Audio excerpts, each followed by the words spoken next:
play that song in the background. I feel like I kind of want to let it play for a little bit. I do not own the rights to this music. I do not. All right. Alexa, stop. So, hello. I am just getting in from kind of a workout. I'm just getting in from my workout, but I am so committed to this that I needed to make sure that I was back. A few things happened today that kind of threw the schedule off, but that's neither here nor there because I am here and we are diving into this discussion. So, this topic,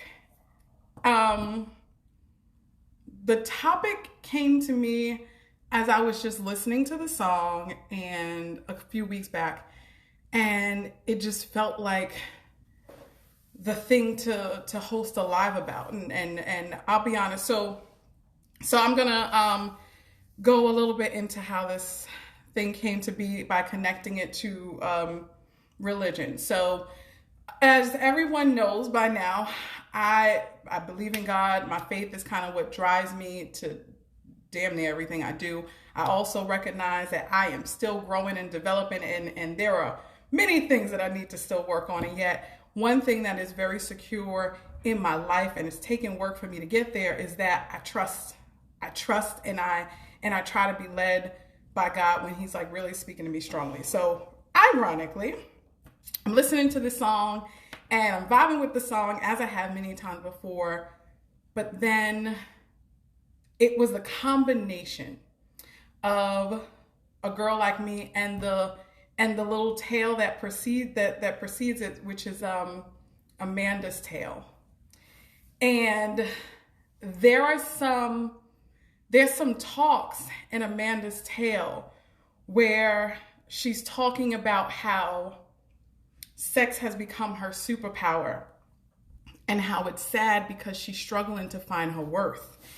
And I'm looking down at my notes because I wanted to highlight certain things from the song. And how she looks at different women on Instagram, and there's this level of, she didn't say this, this is what I kind of gathered, like there's this level of insecurity that rises because she's trying to compete, and she feels like it's hard for her to feel secure in a relationship because there are just so many women that look a particular way, and she's struggling to keep up with this. But the one thing that she is secure on is that she knows that she can keep guys through the giving of her sexual self. And then it transitions into A Girl Like Me. And the reason why that song hit differently was because I was listening to it rather, and it hit me. I'm like, this is the thing that so many of us struggle with, but we're not that open and expressive with it. And God was like, yeah, you too. And I'm like, okay, yeah, that's true. Where you going with this? And I felt like in that moment, things just started to make sense. Bam, bam, bam, right? One thought right after the next. And it was like the string of information and telling a story of what I needed to do. And so I said, okay, I'm going to bring this story forth on the live, and I want to do it in the month of March. I want to do it in the month of March because it's Women's History Month. And thinking about this topic, I also knew I needed a little bit of time to prepare myself to be so open and sharing such a huge struggle that I don't think I've ever verbally spoken about, nor have I been that honest and open with even my friends about it. But I figured I use a live, and I'm constantly telling us that we need to get real. And thank you, that we need to get real and be honest about where we're at in our journeys, and accepting particular phases and knowing that it's okay. So this is where this talk is leading. So let's kind of kick into the meat and potatoes of it, right? The song in and of itself is a beautiful song. And the reason why I think it makes so much sense to dive into it is because there is a part in the song where, in the beginning of the song, where Jasmine is singing and she's talking about, you know, how the person doesn't even love her no more. And the person breaks up with her, and it has her, you know, judging herself, looking at her body and judging herself. And let's talk about that, ladies. Like, how often do you find yourself in a situation where you're with someone and that person, because that person kind of becomes like the center of your world, so much so that your confidence is resting in the existence of this person. And then when they leave, you start wondering what's wrong with you. You start wondering, I'm listening to my printer next to me, kind of going off. You start wondering what's wrong with you. And you start judging yourself, and you start looking at your body and wondering, you know, am I too big? Is my ass not fat enough? Is my tits too small? You know, am I too old? My skin's sagging. What's happening, right? My hair not long enough. All these different things that you start wondering because you're judging yourself. And I want to invite us all to kind of take this journey into thought and digging deep and exploring where this is coming from. And of course, with all these talks, I do a personal share. So I am going to go into that personal share and talk about just my journey to discovering and understanding, coming to a place where self-worth became the thing to really focus on, and making sure that no matter what was happening, as hard as it may be, that I'm not judging myself in comparison to others, and recognizing that we all have our own struggles and our journeys. So this song, A Girl Like Me, really hit home. And of course, as I mentioned the skit before, Amanda's Tale also. So when time permits, make sure that y'all listen to both. I would recommend Amanda's Tale first and then A Girl Like Me, and see how it lands for you. So going into the personal share, the thing that I realized, and this was fairly recent, I would say maybe a couple of years ago, as I shared with somebody recently, a couple of years ago, I realized that I had come to a place where I realized that I had let the desire to be in partnership with someone become bigger than me. I realized that I had placed so much value on a relationship that it started to diminish the value that I placed in myself. I dug a little deeper and I said, okay, how did that come to be? That was some of the coaching questions. Once you realize and you want to understand the why, I always talk about the why. And I realized that underneath it all, I really didn't have a clear sense of myself and what there was to value and what there was to appreciate about myself. And I realized that then set the tone for the men that I was kind of allowing to take up this big space in my life. So it wasn't about the man, it was about my thoughts and views on myself and how I realized that, or how much emphasis I placed on a relationship. So it became a thing of, I'm valuable based on the fact that I got a man by my side. I'm valuable based on the fact that I got a man in my ear giving me a compliment. I'm valuable based on, and you insert your own. For me, it was the compliments because I was insecure. It was having him by my side because I was afraid to be lonely. It was having the man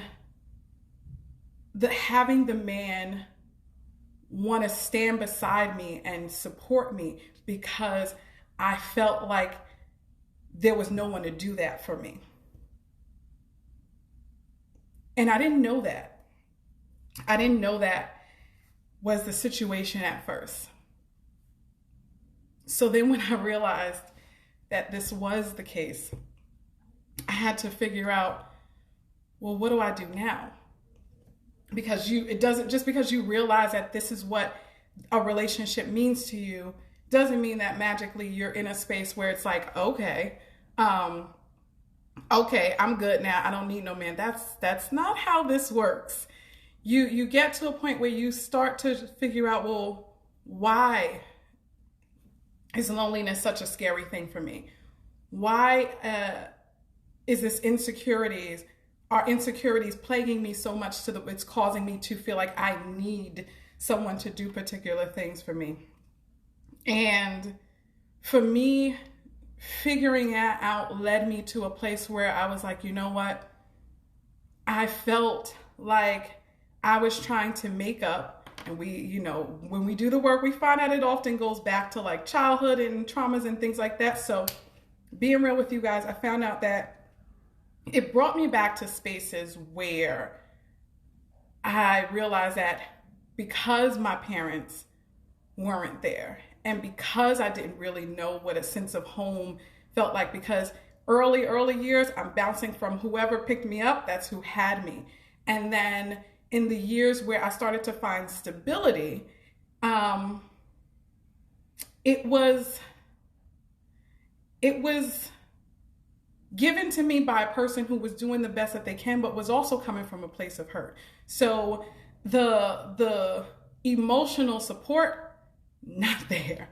And it was so absent from my life that it started to create narratives for me of me being, of me just having intelligence but not having beauty, of me having this stubborn will that was so strong that was going to cause me to fail, of me. It was, the talks of me finding myself in situations where I was going to be left out there at so raw. Like the comments and the things were so raw that it was mentioned.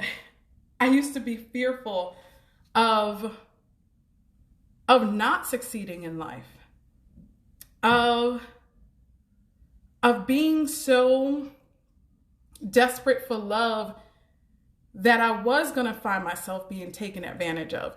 So because this was the fear that I had going on in my mind, I called myself trying to build up armor to protect myself against it. And the armor became so strong that then I started to degrade myself.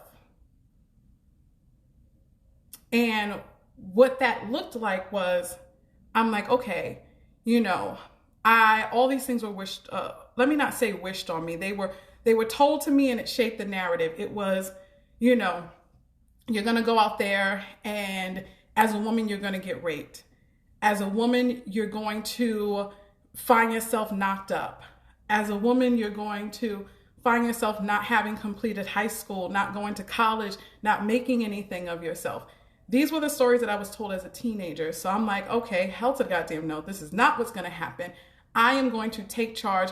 And it was all connected to a man. It was like, a man is going to cause me to not do these things. A man is going to sexually violate me. A man is going to cause me to not graduate. A man is going to cause me to get knocked up and not achieve anything in life. So then I became really dominant, and I'm like, okay, no man is going to do these things. I am going to set the tone for what I am accepting, what I am receiving. And I became this, what I thought at the time was this strong woman, where I was like, I'm going to dictate the stories. I'm going to say who comes into my life. And I started picking men who as amazing in their own right as they may have been, didn't see me and couldn't value me in the way that I needed, because I was shutting off such a vulnerable part of me. And that's the part that desires a deep understanding that then turns into love. And so I would go and pick these men that I knew would want my body, pretty much, right? This is what the song is talking about. where you get to a point where you just start putting your body out there. And it's just like, I know that, there is a sexual attraction that I exude, so I'm going to get you. You are it. This is what we're doing. And when it came down time to opening up and having real connections, I didn't know how. Because the story that was in my mind was that people are not going to stay. They're just here to hurt you. This is what happens. So I had closed off myself so much that I wasn't even allowing room for love to really come in. And that was my narrative for so long, people. That was my story. When I say so long, I am 39 years of age, and I would say that I didn't really embrace the freedom of just accepting all that happened to me in the past, all that I've done to sustain some of the problems that I've endured, some of the struggles with relationship. I didn't recognize that it was in my power to switch the narrative until about 3 years ago, maybe. No, 2019. So until about 2019. And when I did, I had to accept that the stories that I held on to so long, the sexual violations that I suffered, and it's sexual violations with an S, those things that I had went through, do not mean that I don't deserve the love and the support and the partnership that I really do desire. And it does not mean that the stories that I was told as a kid and the things that I held on to, it does not mean that those things are true. It means that my fear caused me to make it so for decades. I heard these stories when I was about 11, 12, 13, those years. And as things started to happen when I hit 16, 17, 18, the first sexual violation was 16, then 19, then 21. When those things happened, I just felt like my grandmother was right. She called it. I'm not worth this. This is what's going to happen to me. And I had to say at 36, 37, I had to finally say no.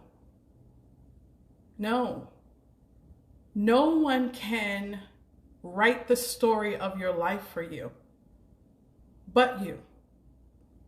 And if you adopt the fear that people are placing on you and you make that your reality, then that's how you give birth to the negative things that have been spoken over your life.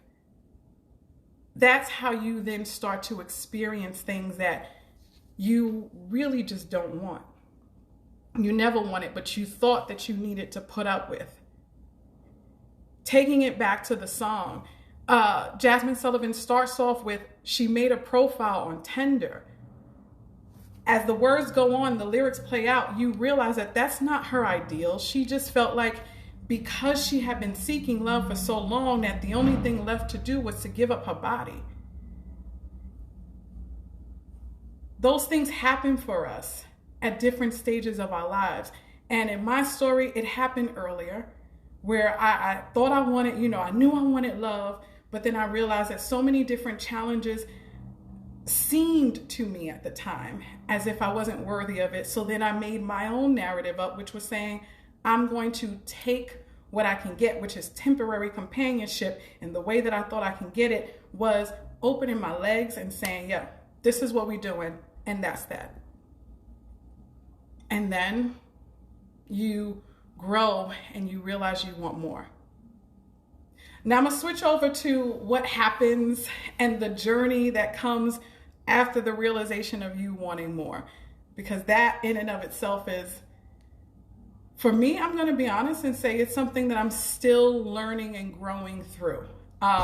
A lot of progress has been made. So snaps to me on that, and snaps to every one of you guys who are making progress or at the point of discovery, or who are going to watch this video, or who are watching now and are realizing, damn, this is where I am. Celebrate that. That shit is really, really big. And it's the moment at which things change for you for the better. So after I realized that I didn't need, that my worth wasn't what was between my legs, I then had to figure out, and I'm laughing, but it's not funny. I had to figure out, well, then where is my worth really? And how do I determine that? And it took a lot of prayer for me. Faith and prayer and talking to God is my way. For others, it may be trusting your gut, listening to the inside, asking yourself a host of questions, trusting the universe, whatever it may be for you. It took a lot of prayer, though, to ask God to free me from the negative thoughts that I had about myself, because I know that those negative thoughts cause me to get desperate. And she talks about desperation in the song. It caused me to get desperate, and it causes me to then, in those moments of desperation, seek people who are not really here to discover me. The desperation moments, I'll talk a little bit about how those play out, what they look like, and where I think they come from. So the moments of desperation for me came at different points. Hell, came and they come at different points.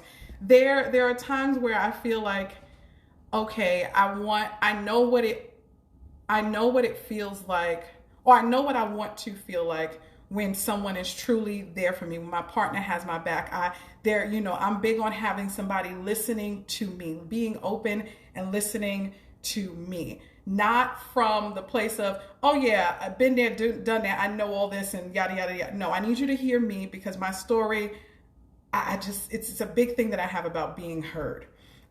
So I try to make sure that I do the same for others. And I feel like I've come to learn that that's an energy that you feel when you're vibing and having conversations with people that are really, truly listening. So that was a mark. Okay, I'm like, someone who's listening, someone who's open. I have this live and let live kind of mentality, right? I believe in God, and I also am mindful of the fact that not everybody does, and that doesn't mean that you're like Satan. That doesn't mean that you're someone I need to stay away from. That just means, you want a different thing. It's all good. We are still people in this whole thing called life together. So I need somebody who is open, and a few other things, right? So I'm holding this, and I'm like, okay, I got my standards going. I built myself up, and I've created standards. And then you start looking down the list of suitors, and it's like, it's kind of slim. I'm a little, I'm getting older in age, and I want some sustainable. So then somebody slides in, right? Somebody comes on in, and you're like, I know what I used to do. And I know how I used to be able to get you. So let me try this, because right now in this moment, I'm feeling a little bit lonely, and I've been feeling lonely for a few days, a few months, a few weeks, whatever. That loneliness pulls you all along, and then next thing you know, you've reached desperation. And desperation will have you looking at the people who won't serve you in the way that you need to be served, and thinking, well, maybe with a little bit of time and practice, this person can be that. I know my gut is telling me X, Y, and Z, but maybe I'm a little bit wrong on that one. Maybe I'm a little just, paranoid, or a little bit too high strung with my whatever, that I'm not seeing this correctly. And then every single maybe that you do, you open the door wider and wider, and you're doing it because desperation has called you to do that. And when desperation is in action, it allows many, many things that are not for you to enter. And then you find yourself in a place of hurt all over again. because you knew what your standards were. You knew what it took you to determine what those standards should be for yourself. And yet you succumb to the struggles of being without, so much so that you allowed desperation to take over. And I pause there because in those moments, you feel like you wronged yourself. In those moments, you feel like, I know better, I should have done better. And I just want to say to you, if you are in the moment where you succumb to desperation on particular situations in your life, if you feel like you've gone backwards in your journey at some point of your life, the thing is not to beat yourself up. The thing is not to give up. The thing is to recognize that you are undoing years and years of a story. You're rewriting that. So your norm, as it was back then, can sometimes in moments of desperation feel like home. And who doesn't want to go back home? So we find ourselves going back to what we thought was home, but know that that home is where your former self lived, where the toxic parts of you lived. For me, it's where the hurt and the pain and the fear of not having lived. It was where the undervalued version of me lived. And sometimes that home can look real good. And you have to struggle and push yourself to remember that all the work you've done was for a reason. And you are worth the wait. You're worth the wait. You are. You have to remind yourself that whatever value you've placed on your life, after you've uncovered the scars that held you to the standards that you had prior, that those things now are who you are. Those things now are reflective of who you are, rather. And it means that you're worth waiting.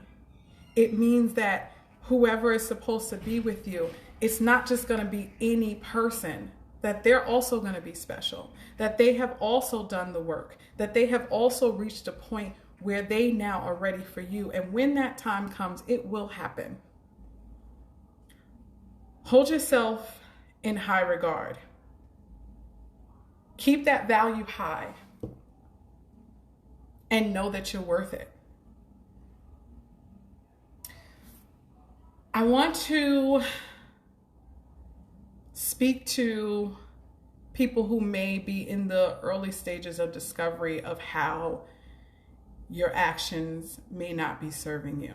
And I want to kind of throw out some questions for you to reflect on. So keeping it in line with the topics of the song, and how in the Amanda's Tale, she mentioned that, she felt like sex was her superpower. It was a thing that she had that brought people into her sphere. And the fact that she was comparing herself to other women on Instagram who had better shapes and looked differently. And then thinking about how it transitions into the song, where Jasmine begins talking about how you become so numb that you just start acting like you don't care. And it's because time and time again, you're trying to get this need met that you don't really know how to honor and speak to, but you're hoping that somebody else will. And it hardens you, and it causes you to act like you don't care. And once you get to a point where you feel like you don't care, then you start acting out of your true character. And I put this emphasis on true because there are parts of us, there are desires that we have that they're reoccurring things, right? Reoccurring things. It's not just like, hey, I saw this, I want it real quick. Saw these shoes, yeah, I want this. I'm talking about like these innate pulls that we have where it's like, I want a child because, I want marriage because, and it's that thing that you just can't shake. Those pulls, when it comes down to relationships, when you have these reoccurring things that you're not really taking the time and energy to explore, then if you don't know what it needs to be, what it needs to grow and bloom and foster, no man is going to come by and know it for you. So you start dealing with wrong dude after wrong dude, or wrong chick after the wrong chick, or wrong gender non-conforming after gender non-conforming, whatever your thing is, wrong person after wrong person. And you then think it's because no one can. Well, let me be honest with you and say, it's not that no one can, it's that the main person who needs to really hone in on what you want and how to give it to yourself is you. You got to do that work for yourself first. And when you know how to give yourself the love that you desire, then you'll understand what it feels like and what it doesn't feel like. And anyone else that comes through and they're not representing that, you'll feel it, you'll know it, and you'll honor yourself, or you'll want to honor yourself enough to move them out. So I say that to say, if you find yourself in situation after situation that's not making you happy and you're struggling to learn the new lessons in it, and I say new because if you're learning the same lesson, or if you're having the same end result from every situation, that is probably God, the universe, or your gut telling you you're missing the point here. So use those situations to help you identify what the point is. What are these situations that are ending wrong teaching you? And whatever it's teaching you, ask yourself, okay, now that I learned this, what do I want to do about it to help get to that burning desire that I've always had? That thing that I kept talking about that's pulling at you. What am I going to do to get me there? And now you have a comparison. You know what it's like when you don't, when you're not getting your needs met. Use that to then give you a guideline of how not to operate and what roads to take to avoid those situations. And that will lead you closer to you, closer to your desires, closer to your wants. And then from there, of course, as I mentioned, wait, be patient, put it out there, find other ways to get needs met. On the promotional video for this live, I talked about sexual freedoms. And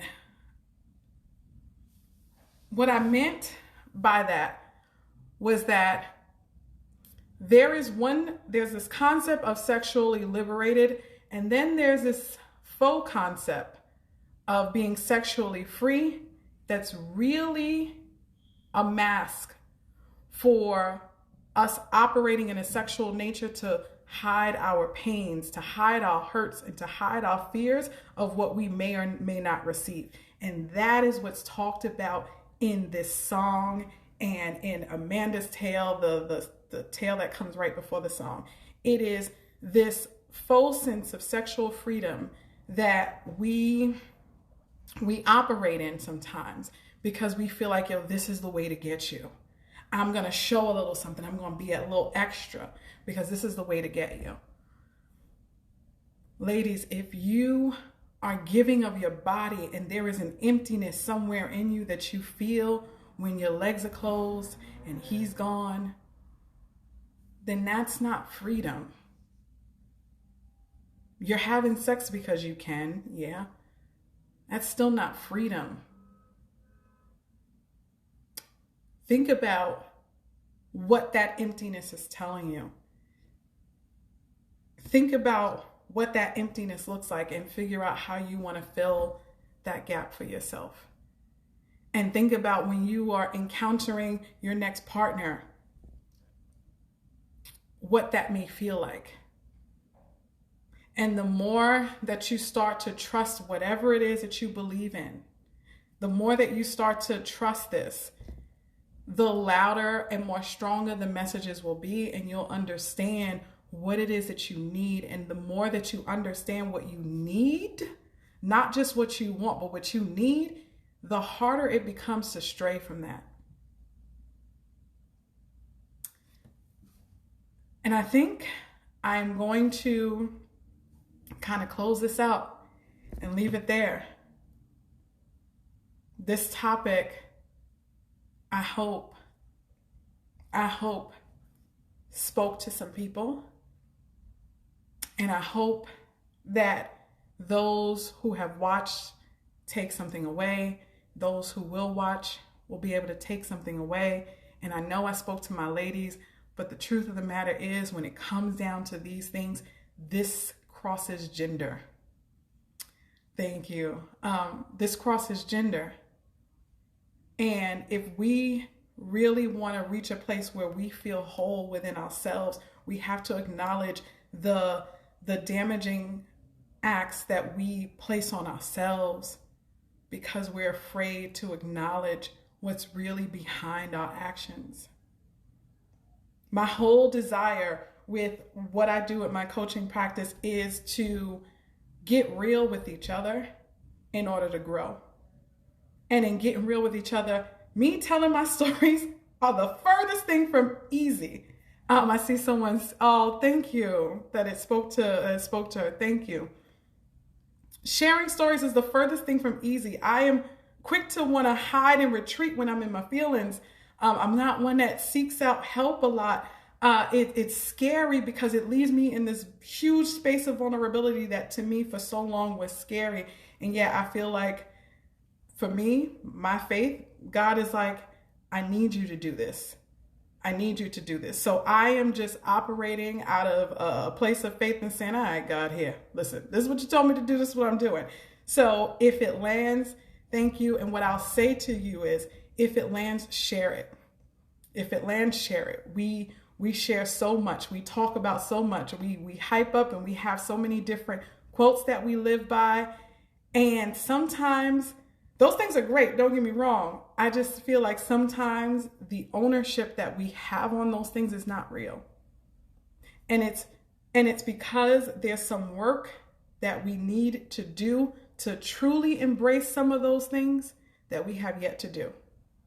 So these talks, I hope, start to leave some thoughts in people's minds so that way they can start looking within themselves. And these are all things that I've done, right? So I'm not trying to ask people to do things that I haven't done. And I recognize that what works for one doesn't work for the other. However, you never know. So share the information. And I'm going to take it a step further to say, listen, if there are any questions, if there are any thoughts or comments, drop them in the DM on whatever platform you're watching this on. Send me a message. Let's talk. I know that my business is one thing, and sometimes people are a little scared because we start thinking about, oh, money, and I don't have this and I don't have that. This matters so much to me, and your wellness and development matters so much to me that drop a line. Let's talk. Let's see what's going on, because sometimes the difference between desperation, depression, and suicide, let's be real, y'all, is just that one conversation. So I'm here for the conversation, should you need it. Let's pass the word along. And I invite everyone listening, if you feel that you're at a place to extend yourself and have that one conversation with someone, you do the same. And we're going to heal each other. Remember, this transcends race, this transcends gender. So this is open to everyone. All right, y'all. So closing it out right now, if you would like a coaching session, if you would like a a consultation session, same thing, DM me in whatever platform that you are watching this on. I will respond with the next steps. Pass this along, like it, share it. And of course, the invitation that I just extended about if you're in need, reach out, that still stands. I will leave it there and say, never stop growing. Happy Sunday, y'all.